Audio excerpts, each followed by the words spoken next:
اعوذ باللہ من الشیطان الرجیم بسم اللہ الرحمن الرحیم۔ معزز و مکرم ناظرین اکرام، السلام علیکم ورحمۃ اللہ وبرکاتہ۔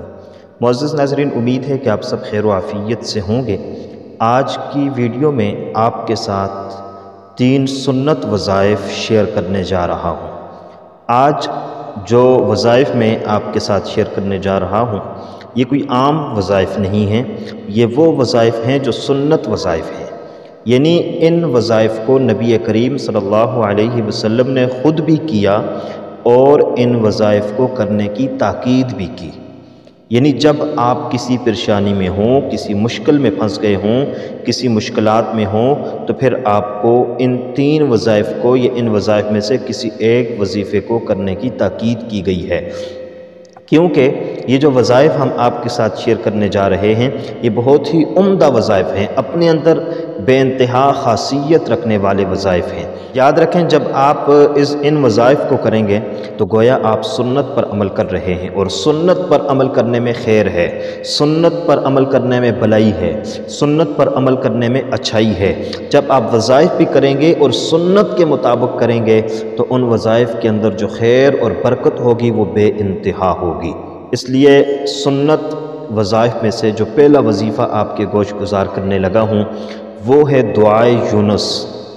یہ وہ وظیفہ ہے جس کو یونس علیہ السلام نے بھی پڑھا۔ یہ وہ دعا ہے، وہ کلمات ہیں جن کو حضرت یونس علیہ السلام نے بھی پڑھا ہے۔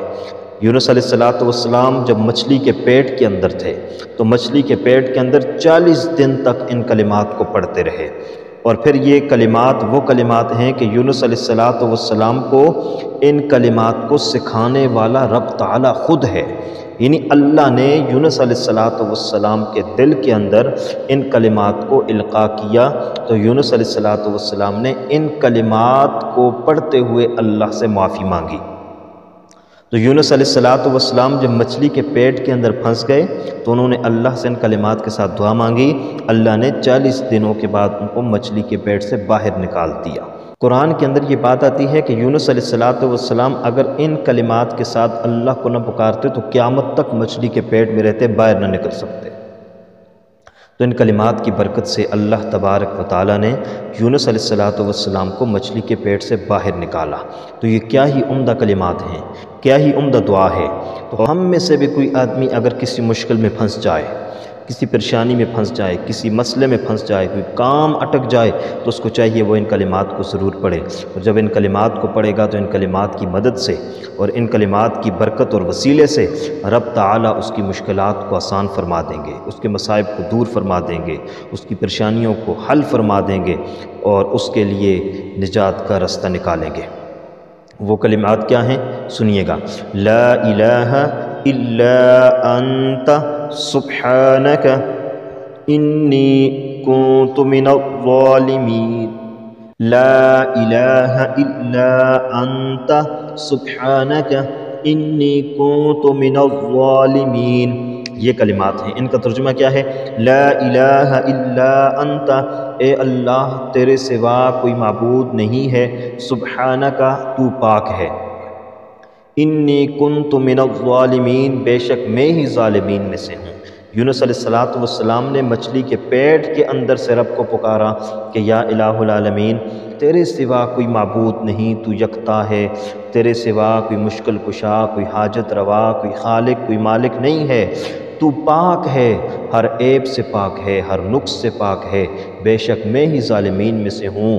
تو اللہ تبارک و تعالیٰ نے اس دعا کی برکت سے یونس علیہ السلام کو مچھلی کے پیٹ سے باہر نکالا اور نجات عطا فرمائی۔ دوسرا وظیفہ حضرت انس بن مالک رضی اللہ تعالیٰ عنہ روایت کرتے ہیں، نبی کریم صلی اللہ علیہ وسلم کو کوئی کام جب مشکل میں ڈال دیتا، پریشانی میں ڈال دیتا، تو اللہ کے پاک پیغمبر ان کلمات کو پڑھتے تھے۔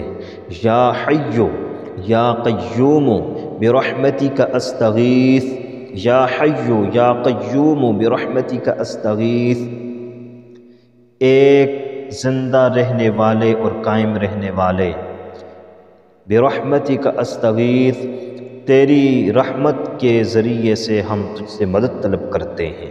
اور جب اللہ کو اس کی صفات کے ساتھ پکارنے کے بعد پھر اس کی رحمت کا واسطہ دے کر اللہ سے مدد طلب کی جائے تو اللہ تبارک و تعالی ضرور مدد کرتا ہے۔ اور تیسرا سنت وظیفہ، حضرت عبداللہ ابن عباس رضی اللہ تعالیٰ عنہ روایت کرتے ہیں کہ جب ابراہیم علیہ السلام کو نمرود نے آگ کے اندر ڈالا اور جب ابراہیم علیہ السلام کو آگ کے اندر پھینکا جانے لگا تو ابراہیم علیہ السلام کی زبان پر جو کلمات تھے وہ یہ تھے: حسبنا اللہ ونعم الوکیل، حسبنا اللہ ونعم الوکیل، میرے لیے حسبنا اللہ، اللہ کافی ہے، ونعم الوکیل، اور بہترین کارساز ہے۔ ان کلمات کی برکت سے رب تعالیٰ نے ابراہیم علیہ السلام پر آگ کو گلے گلزار بنایا اور ابراہیم علیہ السلام آزمائش میں کامیاب ہوئے۔ تو اس لیے ان کلمات کو جب ہم پڑھیں گے اور اپنی کسی مشکل کے لیے پڑھیں گے تو اللہ ضرور ہمیں نجات عطا فرمائے گا۔ تو آج کی ویڈیو میں یہ 3 وظائف آپ کی خدمت میں ہم نے پیش کیے ہیں کہ یہ سنت وظائف ہیں۔ آپ صلی اللہ علیہ وسلم خود بھی ان کلمات کو پڑھا کرتے تھے اور امت کو بھی ان کلمات کو پڑھنے کا سبق اور درس دیا ہے کہ آپ نے ان کلمات کو ضرور پڑھنا ہے۔ تو اس لیے اپنی زندگی کے اندر ان کلمات کو پڑھنے کا معمول بنا لیجئے گا۔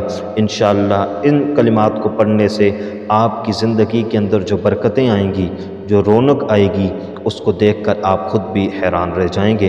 امید ہے آپ کو ہماری آج کی ویڈیو